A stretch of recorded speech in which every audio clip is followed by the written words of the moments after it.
Mic check. Money check.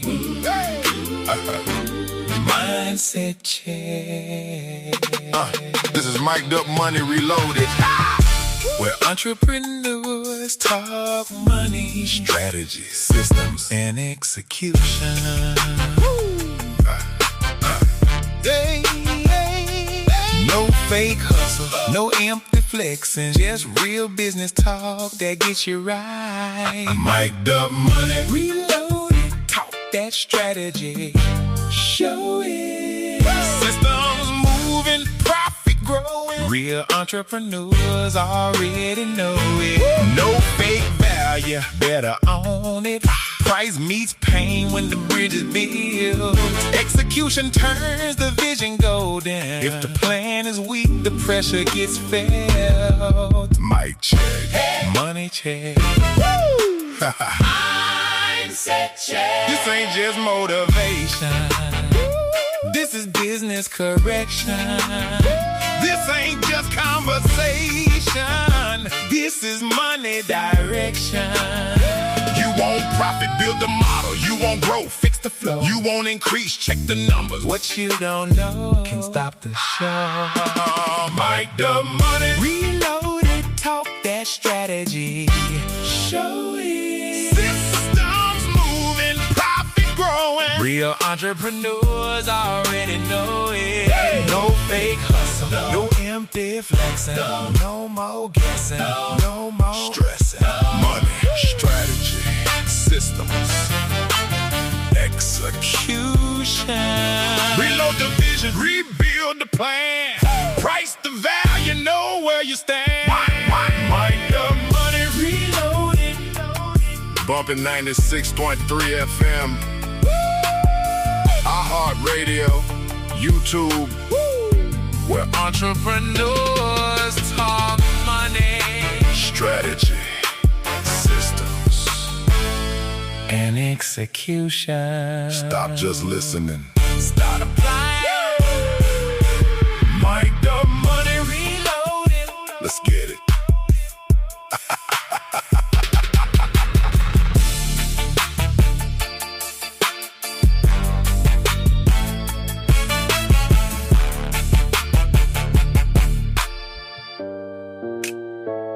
Let's get it.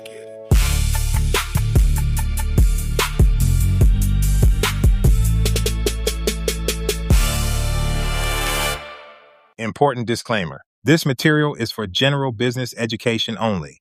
It is not legal, tax, accounting, investment, valuation, insurance, fiduciary, trust, estate planning, employment, or mental health advice. Family business succession can affect ownership rights, taxes, retirement security, creditor exposure, employee obligations, marital property, beneficiary rights, and the enforceability of agreements. Laws vary by state and facts matter. Do not transfer, sell, gift, divide, insure, place in trust, or restructure a business based solely on this material. Obtain independent advice from qualified business counsel, estate planning counsel, a tax professional, a valuation professional, insurance professionals, and other appropriate advisors. References to trusts, buy-sell agreements, voting rights, professional management, or sales structures are illustrative only. No outcome is guaranteed. Family conflict, trauma, abuse, addiction, incapacity, or coercion may require qualified clinical or legal assistance.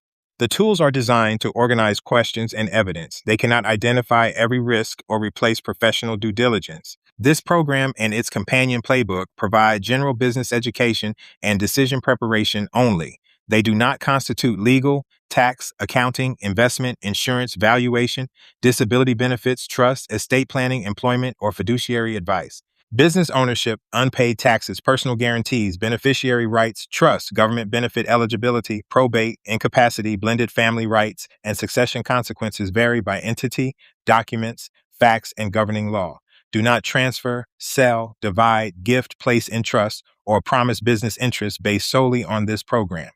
Engage qualified business and estate planning attorneys, tax professionals, valuation experts, insurance professionals, financial advisors, and, when disability planning is involved, professionals experienced in special needs and public benefits planning.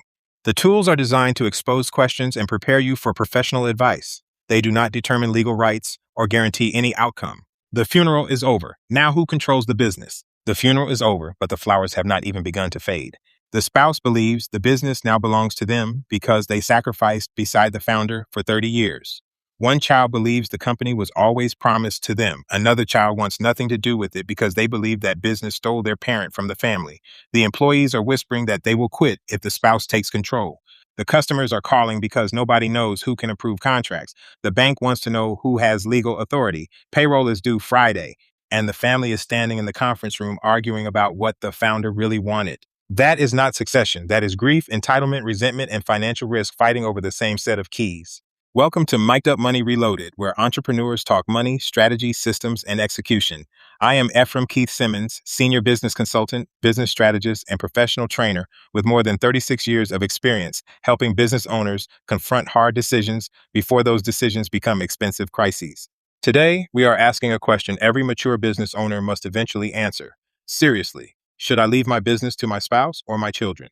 But we are going deeper than a name and a will. Who should receive the economic value? Who should own the shares? Who should have voting control? Who should actually lead the company? And when is the most responsible decision to sell the business rather than force it into family hands? Before we finish, I will give you a practical decision framework that separates financial inheritance from ownership, ownership from control, and family love from business qualification.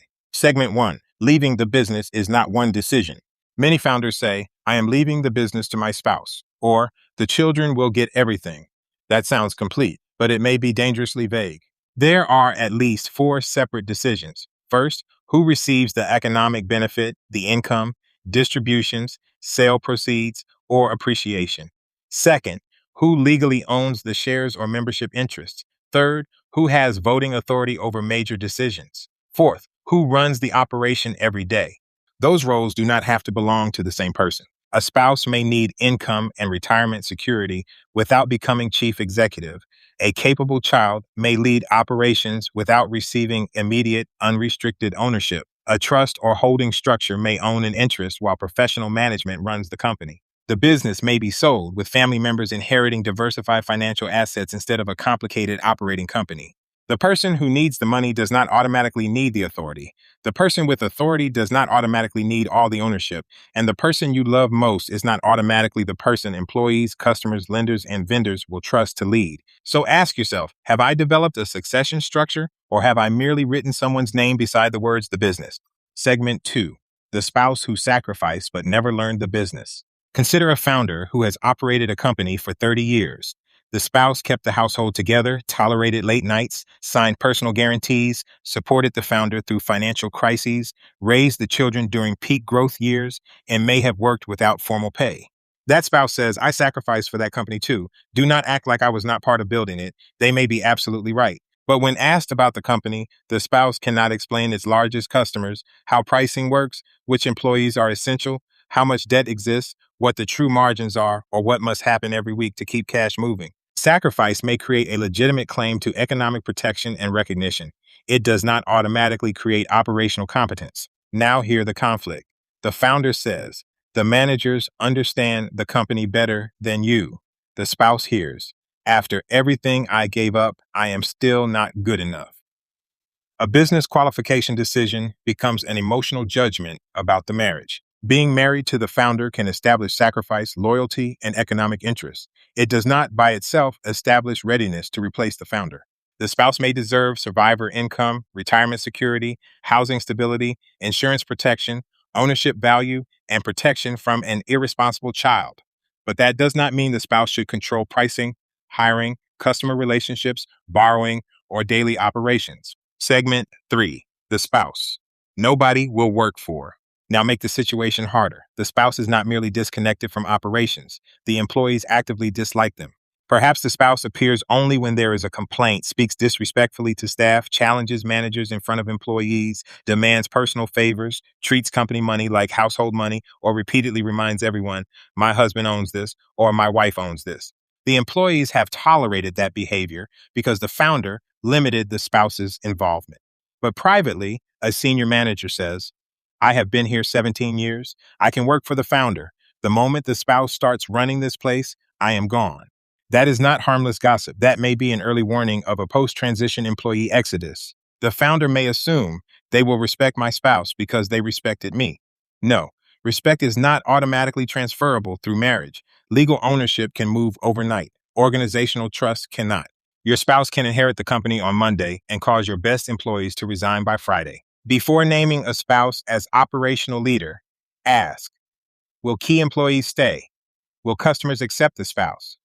Does the spouse know how they are perceived? Has the spouse ever led without using the founder's name as authority? Will the spouse listen to experienced managers? Is the spouse interested in stewardship or control? Segment 4, the child who hates the business. Now consider the child who wants nothing to do with the company. The founder remembers building the business for the family. The child remembers missed games, canceled vacations, work calls during dinner, a parent who was physically present but mentally at work, and holidays interrupted by emergencies. The founder says, that business paid for your education. The child says, that business took my parent away from me. Both may be describing their honest experience. Listen to this exchange. The founder says, one day all of this could be yours. The child answers, I never asked for it. The founder responds, you do not understand what I sacrificed to build this. The child says, you do not understand what we sacrificed while you built it. That may be the emotional center of this entire succession problem. The founder sees provision. The child may remember competition. The business may represent security, achievement, identity, and legacy to the founder. To the child, it may represent loneliness, stress, broken promises, marital conflict, or emotional neglect. Giving that child the company does not heal the relationship. It may force the child to carry the very object of their resentment. Are you offering your child a legacy or assigning them custody of something they believe damaged the family? Segment 5, the child pursuing a different legacy. Not every disinterested child is wounded, lazy, or ungrateful. Some children simply have a different calling. The parent built a construction firm, accounting practice, restaurant, transportation company, salon, or professional services business. The child wants medicine, technology, ministry, education, art, public service, or an entirely different entrepreneurial path. The founder asks, why would you start from nothing when I already built something for you? The child may be asking, why must my future become an extension of your past? Imagine the founder saying, you are walking away from an opportunity most people would pray for. The child responds, it is your dream. It was never mine. The founder asks, then what did I build all of this for? The child answers, maybe you built it because you were meant to build it, not because I was meant to inherit your assignment. A child can honor a founder's legacy without surrendering the right to build their own. Do not confuse rejection of the industry with rejection of the parent. Do not confuse a different career with immaturity. Do not confuse independence with ingratitude. Your child does not owe your business their future merely because your business financed their childhood. Segment 6, the child who wants the business but not the work. Now consider the opposite child. This child says they want the company, but what they want may be the title, income, office, assets, authority, and lifestyle. They do not want early mornings, difficult customers, financial reporting, employee conflict, personal guarantees, hard decisions, or years of development. They say, I have been around this business my whole life. I know what I am doing. But being around a business is not the same as learning to operate it. Watch for entitlement. Refusing to report to experienced managers, expecting executive compensation immediately, arriving late without consequences, dismissing controls, demanding ownership before producing results, spending company money casually, blaming employees, rejecting coaching, and telling the founder, you are old-fashioned and out of pocket. Some of the founder's methods may indeed be outdated, but modern language does not make bad judgment strategic. The family name may provide access, it should not provide immunity from standards. Here's the test. Would you hire your child for this position if the applicant had a different last name? If the honest answer is no, family affection is rewriting the job requirement. Segment 7, old-fashioned founder or reckless next generation. The founder says, my child does not listen. The child says, my parent refuses to change. The founder says, they will ruin everything. The child says, the company will die if we keep doing things the old way. Either person could be right. The child may correctly identify obsolete technology, weak digital marketing, undocumented systems, outdated pricing, poor customer experience, or too much founder dependence. The founder may correctly identify reckless spending, untested ideas, weak financial discipline, arrogance, insufficient industry knowledge, and confusion between popularity and profitability. The disagreement must move from personality to proof. Require the child to explain what specifically should change, what evidence supports the change, what will it cost, what returns should it produce, what are the risks, how will success be measured, what happens if it fails. Require the founder to answer, is this truly a core principle or merely my preference? When was the process last evaluated? Am I protecting a proven control or protecting my identity and authority? New does not automatically mean intelligent. Old does not automatically mean obsolete. Evidence must decide. A qualified successor must be able to disagree with the founder. They must also be able to listen, explain, measure, learn, and accept consequences. Segment 8. When the spouse and child campaign against each other.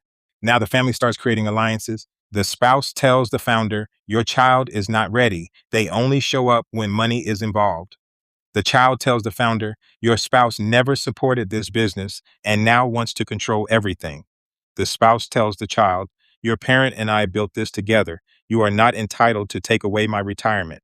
The child responds, you married into this. I grew up in it. This can become especially volatile in a blended family. Adult children may view a second spouse as an outsider trying to control assets built before the marriage. The spouse may view the children as entitled, irresponsible, or simply waiting for the founder to die. When the founder fails to create governance, family members begin creating alliances. Private lobbying, guilt, emotional pressure, and triangulation replace formal decision-making. The business becomes a family election with no rules. A healthy process requires facts to be presented in the same room, under the same standards, with the same documentation. No family member should gain business authority merely by winning a private emotional campaign. Segment 9. The spouse needs income. The child wants control. Here is another realistic conflict. The spouse depends on the company for retirement income. The child wants to reinvest aggressively. The spouse says, I need monthly distributions to live. The child says, we cannot grow because all the cash keeps leaving the company. The spouse wants stability. The child wants expansion. Neither position is automatically unreasonable. But without clear rules governing compensation, distributions, reinvestment, borrowing, voting rights, sale authority, and financial reporting, the conflict can paralyze the company. The child says, you are draining the business. The spouse responds, this business was supposed to provide for me after your parent was gone. The child says, it cannot provide for anybody if you refuse to invest. The spouse says, I will not risk my retirement on your ideas. The child's opportunity should not be financed by gambling the spouse's retirement. And the spouse's retirement should not quietly suffocate the company. This is why economic protection and operational authority must be designed separately. Segment 10. Equal ownership can create an unequal disaster. A founder may think the safest answer is, I will leave half to my spouse and divide the other half among the children. It feels fair. It may create permanent gridlock. Imagine the spouse owning 50%. Two children divide the other 50. One child works in the company, one does not.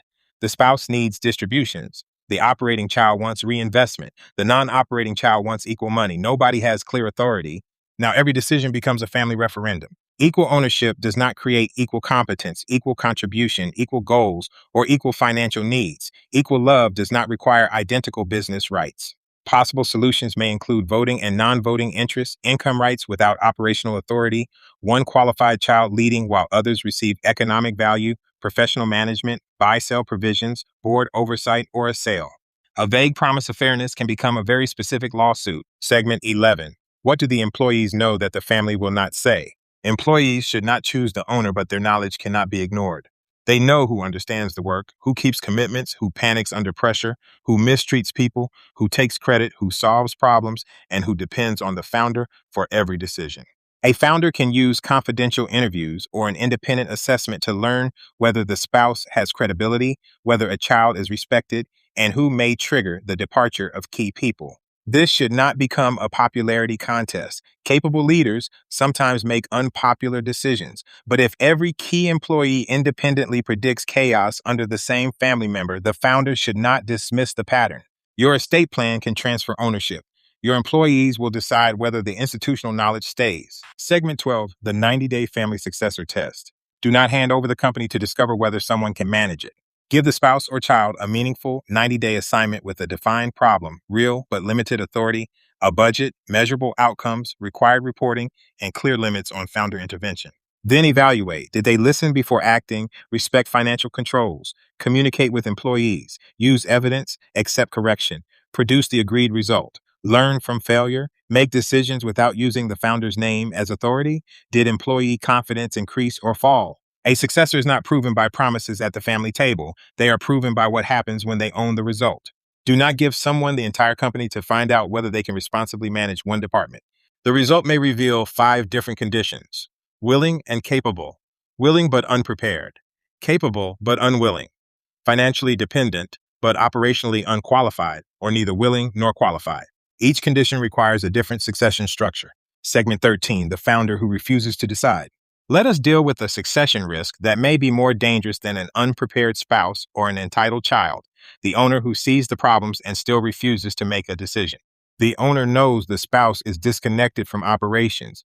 The owner knows one child hates the company, another wants the title without the discipline. The tax records are not clean and the estate documents are unfinished. Yet the owner keeps saying, "I still have time. They will work it out," or "I do not want to start a family fight." That owner may believe silence is keeping the peace. It is not peace. It is conflict being postponed until the founder is sick, incapacitated, or no longer present to explain anything.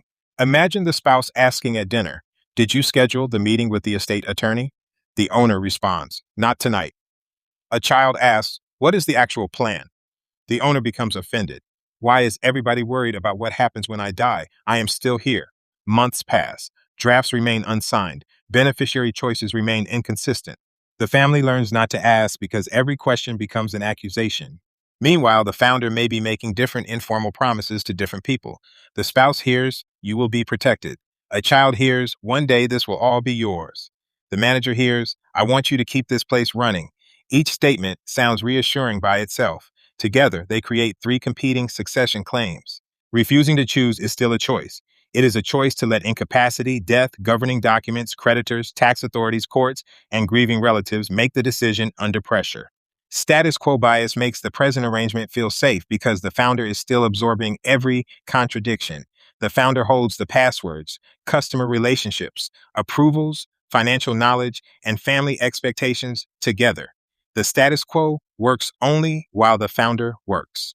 Peacekeeping avoids the conversation. Peacebuilding tells the truth, separates ownership from leadership, protects dependence, documents authority, creates dispute procedures, and accepts that a responsible decision may temporarily disappoint someone. An unsigned plan, an unfunded arrangement, an outdated beneficiary designation, or a promise nobody documented may create confidence without protection. Professionals cannot complete decisions the owner refuses to make. Here is the emergency test. If you became unable to communicate tonight, who could legally and practically approve payroll, access accounts, communicate with the bank, sign contracts, handle a major customer, speak with the accountant, find passwords, and explain what happens next? If the answer is "they would call me," there is no emergency plan. The owner who refuses to formalize succession does not prevent the family fight.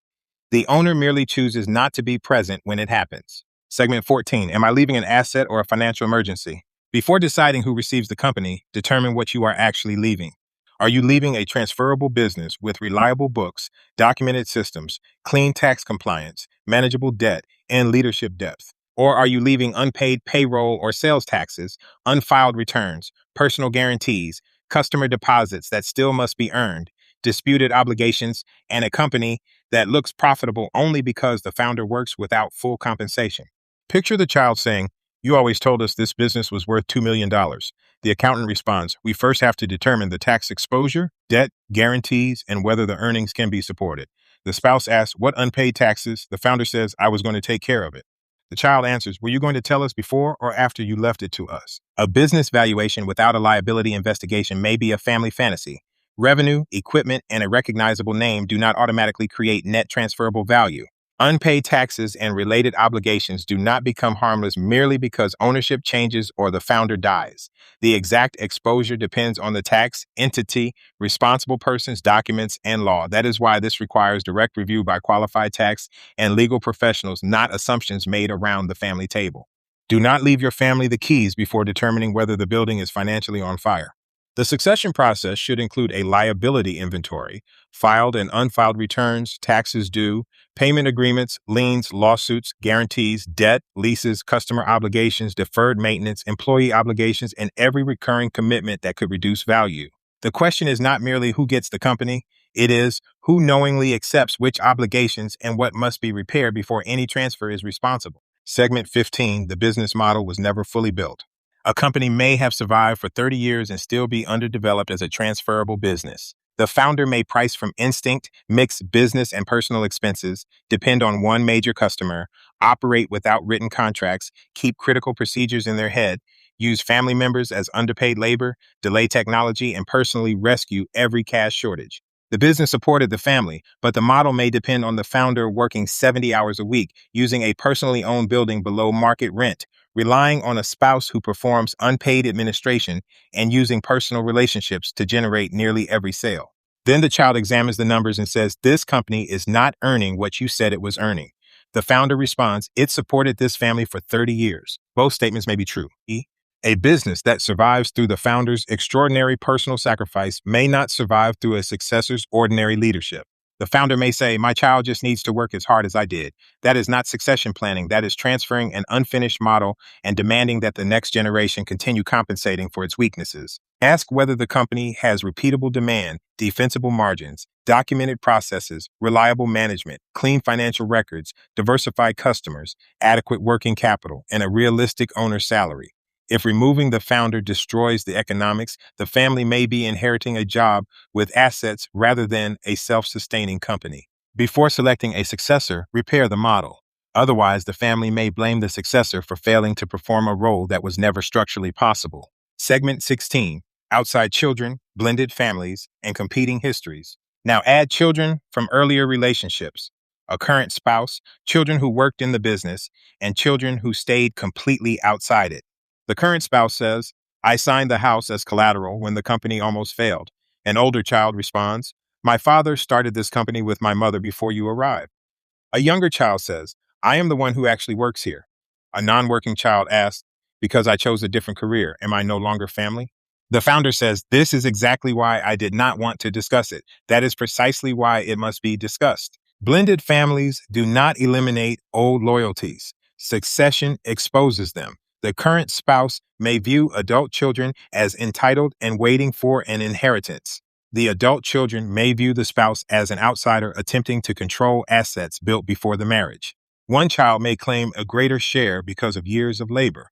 Another may claim equality because all children are equally loved. The spouse may claim retirement security because the marriage absorbed years of business risk. These are different claims. Contribution, inheritance, employment, ownership, voting power, and leadership must not be treated as one emotional bundle. A child's relationship to the founder may create an inheritance question. It does not automatically answer the leadership question. A spouse's sacrifice may create a protection question. It does not automatically answer the control question.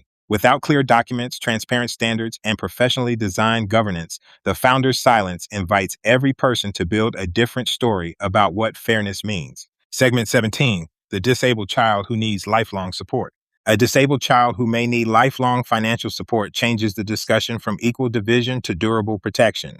The child may not be able to operate the company, may depend on housing, care, assistance, or public benefits, and may be vulnerable to exploitation. The founder may say, "I will simply leave that child more." But an unrestricted inheritance may not produce long-term safety, and it may interact with benefits or planning rules in ways the family does not understand. Now imagine one sibling saying, "Why does our brother receive more than everybody else?" The parent responds, "Because you can work and provide for yourself." Another sibling says, "So we are expected to manage his money and care for him for the rest of our lives?" The founder says, "You are family. I assumed you would do it." That assumption may create resentment and assign a lifelong responsibility to siblings who were never asked whether they were willing, capable, or geographically positioned to accept it. Equal shares may not create equal security, and unequal shares are not automatically evidence of unequal love. The plan must identify who will manage resources, coordinate care, make permitted decisions, monitor the beneficiary's welfare, and provide continuity after the founder and spouse are gone. It must not make the disabled child's future depend solely on a sibling's goodwill or on an unstable business continuing to distribute cash. Disability and special needs planning can affect trusts, fiduciaries, benefit eligibility, taxation, care arrangements, and decision support. This is an area for specialists. The episode and playbook should help the family identify the questions, not attempt to draft the answer. Protecting a disabled child may require different assets, different managers, and different timelines than protecting an able-bodied child. Fairness must be measured by responsible provision, not identical percentages. Segment 18, the parent or relative still dependent on the founder. The founder may also be supporting an aging parent, an adult sibling, or another relative through informal payments that nobody else fully understands. The business may pay rent, medication, transportation, caregivers, insurance, or regular cash support. The founder sees it as family responsibility. The spouse may see it as an open-ended drain. The successor may see it as a personal promise they never made. After the founder is gone, the spouse says, "The company cannot continue paying your mother $3,000 a month." The founder's sibling responds, "Your spouse promised our mother would always be cared for." The child leading the company says, "The business cannot afford every informal obligation my parent accepted." A personal promise made by the founder does not automatically become a documented or sustainable obligation of the business. The plan must identify what support exists, whether it is personal or business related, how long it may continue, what separate assets or insurance may support it, and who has authority to make changes. Otherwise, grief turns into a moral accusation. One person believes the company is abandoning a dependent relative, while another believes the company is being forced to finance obligations that could endanger employees and operations. Succession planning must expose these commitments before they become surprise claims against the next owner. Segment 19. The spouse who needs support but cannot manage the company. The surviving spouse may be disabled, medically fragile, financially inexperienced, or completely dependent on business income. The founder may conclude, "I will leave the company to my spouse so they will be safe." But ownership can expose the spouse to decisions, pressure, and potential manipulation they cannot safely manage. Imagine a child saying, "Mom, sign the shares over to us. We will handle everything." The spouse responds, "Your father said the business would support me." The child says, "It cannot support you unless we control it." The spouse asks, "How do I know you will not sell it and leave me with nothing?" Now, the issue includes financial dependency, control, trust, and possible exploitation. The spouse may need protection from business failure and may also need protection from family members expecting to inherit after the spouse.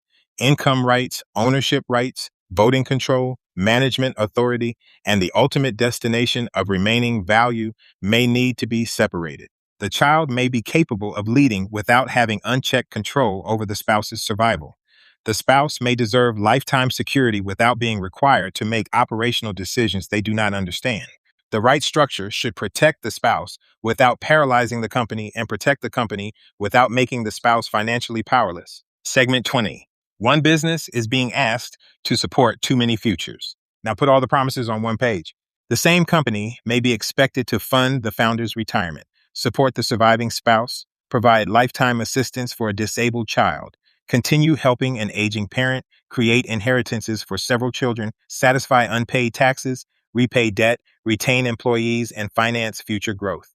That may be impossible. The founder may believe the business is worth $2 million, but the family expects it to generate $100,000 annually for the spouse, $40,000 for a disabled child, support an elderly parent, pay tax liabilities, fund the operating child's compensation, distribute money to non-working children, and still reinvest enough to remain competitive. Every beneficiary may be looking at the same business as though its full value belongs to them. The family may have created 6 promises against one company without calculating whether the company can afford even 3. This is where a cash flow and dependency analysis becomes essential. The business cannot be assigned a moral obligation that its economics cannot carry. If the expected distributions weaken working capital, prevent reinvestment, or force new debt, the succession structure may consume the asset it is supposed to preserve. Sometimes the answer is to combine multiple resources: business sale proceeds, insurance, retirement assets, separate investments, professional management, carefully designed trusts, or other structures recommended by qualified advisors. The company should not automatically be forced to support every future simply because it is the largest visible asset.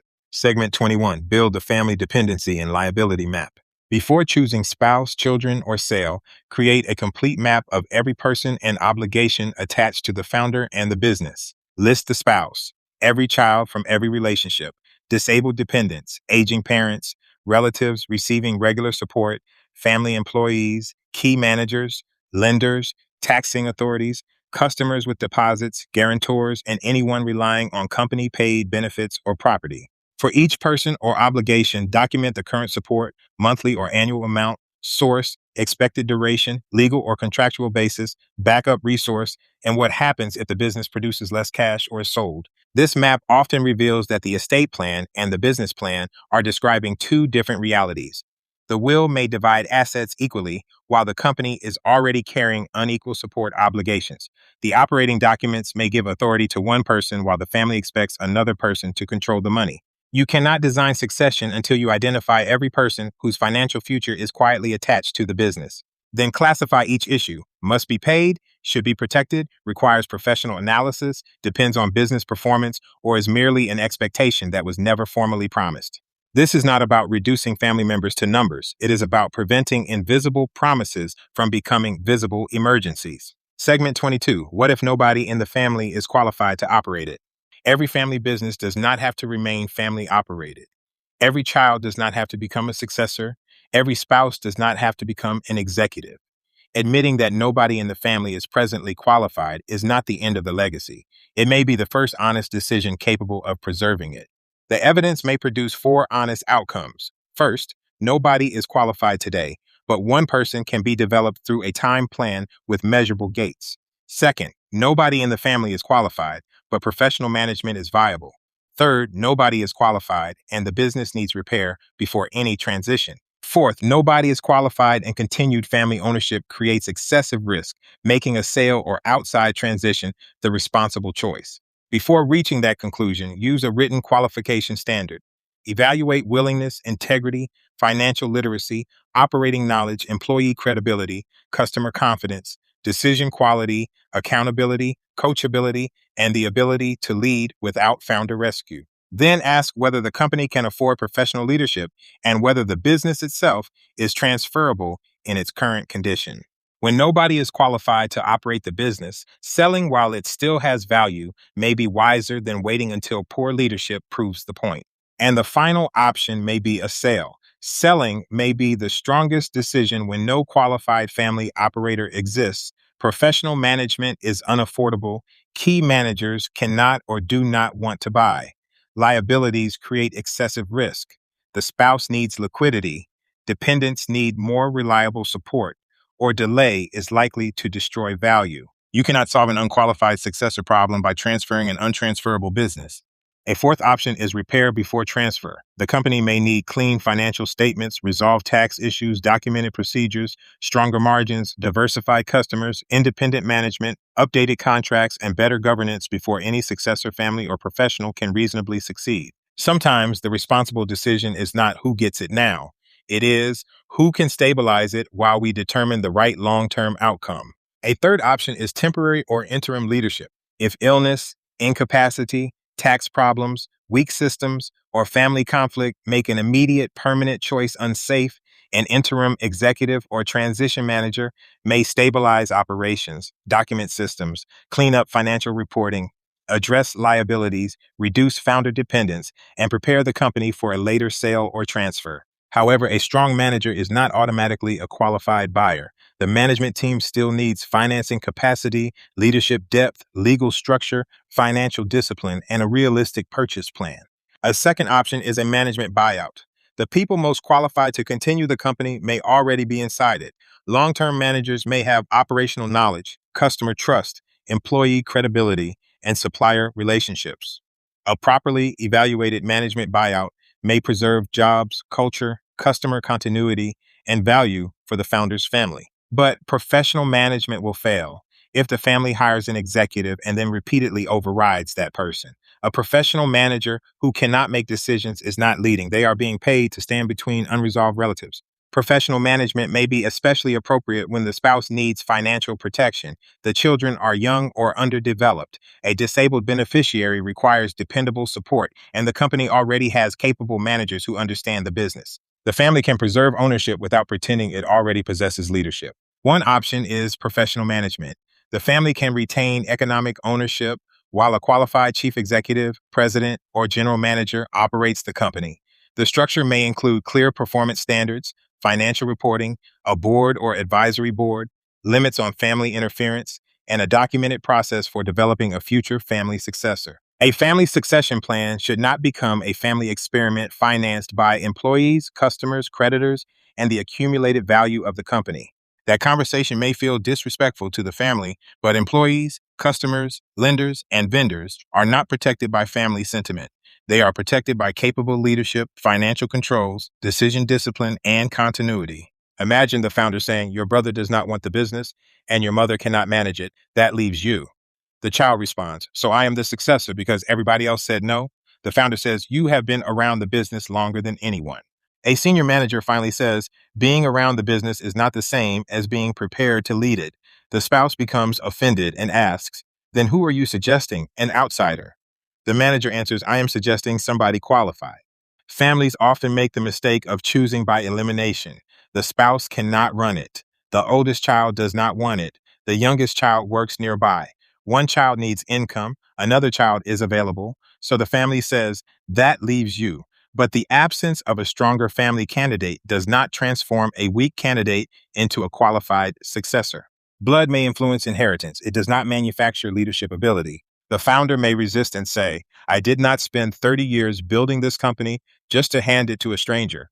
But a qualified professional is not necessarily a threat to the legacy. An unqualified relative can be far more dangerous than a competent outsider.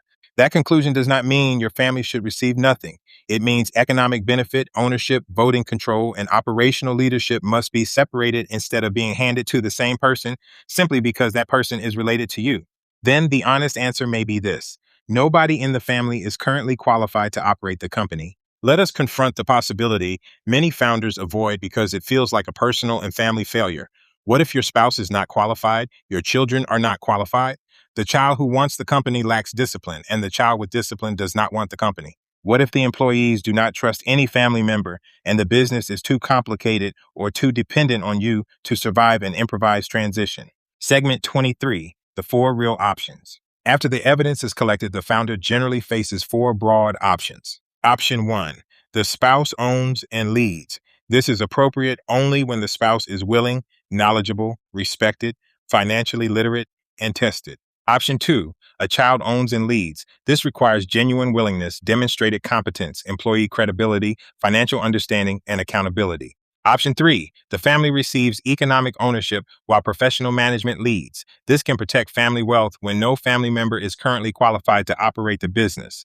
But family owners must allow professionals to manage instead of overriding every decision. Option 4, sell the company and provide for the family through other assets or structures developed with qualified advisors. This may be the responsible decision when family transfer threatens retirement, employee stability, relationships, or the value built over decades. Sometimes selling the business preserves the family better than forcing the family to preserve the business. Behavioral economics moment. Why founders avoid the honest answer. Behavioral economics helps explain why intelligent founders make emotionally distorted succession decisions. The endowment effect causes the founder to value the company more highly because they created it and assume the family must value it the same way. Confirmation bias causes the founder to notice evidence supporting a preferred heir while discounting warnings. Loss aversion makes a sale feel like the loss of family identity, legacy, or proof that all the sacrifice was worthwhile. The halo effect causes a loving spouse or good child to be treated as a naturally capable executive. Status quo bias makes leave it to the family feel easier than designing a difficult structure. And emotional accounting tempts the founder to use ownership to repay old debts.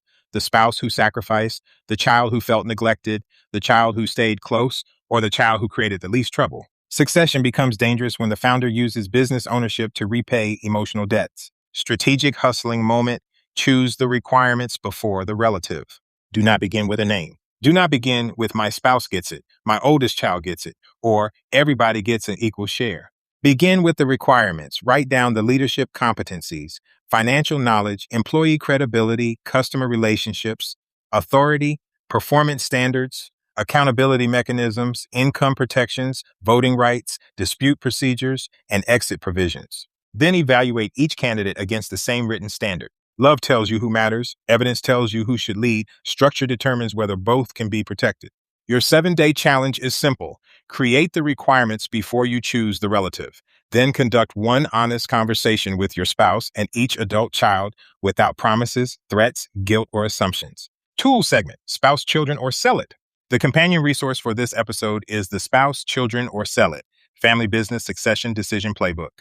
It includes separate readiness assessments for the spouse and children, a business resentment and family time conversation guide, an employee confidence and retention risk assessment, a 90-day successor test, a spouse retirement security worksheet, a blended family conflict assessment, and a decision matrix comparing family leadership, professional management, and sale alternatives. The playbook is not designed to tell you who legally inherits or to replace your attorney, accountant, valuation professional, insurance advisor, or estate planner. It is designed to help you arrive at those professional conversations with clearer facts, better questions, and less emotional confusion. Closing. Who receives the value and who earns the right to lead? Your spouse may have sacrificed beside you and still not be prepared to run the company. Your child may love you and still hate the business because of what they believe it took from the family. Another child may respect what you built, but feel called to create a different legacy. A family member may want the title while rejecting the discipline. Employees may quietly prepare to leave if the wrong person receives control. Equal ownership may produce equal voting rights without producing equal wisdom, competence, or purpose. You do not have to choose between loving your family and protecting your business, but you must stop pretending that love alone is a succession strategy. Your spouse can be financially protected without being made chief executive. Your children can receive an inheritance without receiving an operating company they do not want or cannot manage. A qualified professional can lead while the family retains economic value. And selling the business can be an act of stewardship rather than an abandonment of legacy. The final question is not simply, should I leave it to my spouse or my children? The final question is, who should receive the value? Who should hold the authority? Who has earned the right to lead? And what decision gives both my family and my business the best chance to survive me? I am Efrem Keith Simmons, and this is Mike the Money Reloaded, where entrepreneurs talk money, strategies, systems, and execution. No fake hustle, no empty flexing, just real business talk that gets you right. Mike the Money Reloaded, talk that strategy, show it. Systems moving, profit growing, real entrepreneurs already know it. No fake value, better own it. Price meets pain when the bridge is built. Execution turns the vision gold, and if the plan is weak, the pressure gets felt. Money check, money check, Mindset check. This ain't just motivation. This is business correction. This ain't just conversation. This is money direction.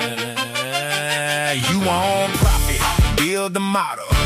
You want growth, fix the flow. You want increase, check the numbers. What you don't know can't stop the show. Mike the Money Reloaded, talk that strategy, show it. Systems moving, profit growing, real entrepreneurs already know it. No fake hustle, no empty flexing, no more guessing, no more stressing. Money, strategy, systems, execution. Reload the vision, rebuild the plan, price the value, know where you stand. Mike the Money